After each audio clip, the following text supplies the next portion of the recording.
বিসমিল্লাহির রহমানির রহিম। আসসালামু আলাইকুম। আমি একটা ভিডিও করতেছি।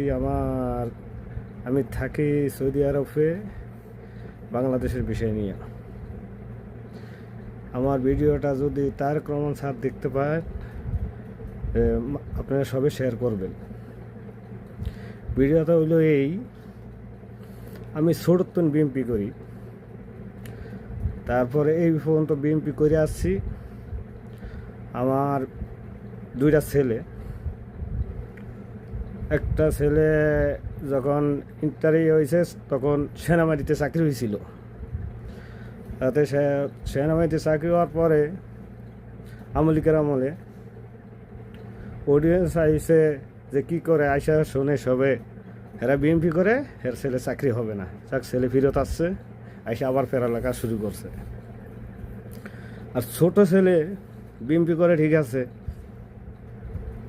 পাশে এক আমলিকের প্রফেসর আছে, হ্যাঁ নাম বলবো না, বিএমপি করে রিকা নারী কেলেঙ্কারিতে মামলা দিয়া আমার 2.5 লাখ টাকা নষ্ট করছে।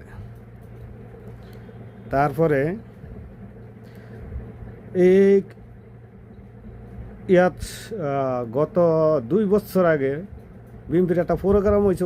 ওই প্রোগ্রামে আমার ছেলে গেছে, ছোট ছেলে। যেদিন গেছে হের প্রোগ্রামের পর দিন লঞ্চের নামে আইসা বাড়িতে গেছে, গোসল করে আমাদের বাজারে গেছে। বাজারে যাওয়ার পরে ওই আমলিকের যে প্রফেসর, ওই প্রফেসরে লাগিয়ে দিচ্ছে হয় বিএমপির পোস্টার ছিঁড়ছে, এই আমলিকের পোস্টার ছিঁড়ছে, এই কথা কইয়া আমার ছেলের মারধর করছে। কারেন্টের খাম্বার সাথে বাইন্দা তালুদার দোয়ানের, আমাকে এক বাজার আছে তালুদার, কারেন্টের খাম্বার সাথে বাইন্দা ফিরেছে। আমার ওই কেসটা, যে নারী কেলেঙ্কারির কেসটা, ওই কেসটা এখনও বিএমপির লোকে কেউ উঠিয়ে দেয়নি। তাই আমরা এই বিএমপি করিয়া কী লাভ?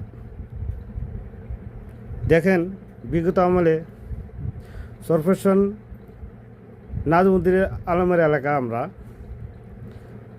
রাজ্জাক খুব ভালো একটা লোক, ওরে রাত্রে দাওয়াত দিয়ে নিয়ে ঈদ দিয়া ফিরিয়ে আঙ্গুল থেতা করে ওরে মারিয়া লিছে।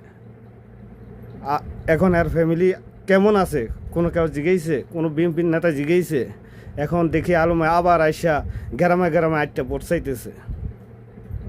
হ্যাঁ, গ্রামে আটটা বসাইতেছে। যেমন আমাকে এক ভালো নেতা ছিল শামীম, সরফেশন বাড়ি এতিমখানার লগে। কোনো বিএমপির ফুলা নিয়ে যদি এক দোকানে যে একটা সিগারেট খাইতো, একটা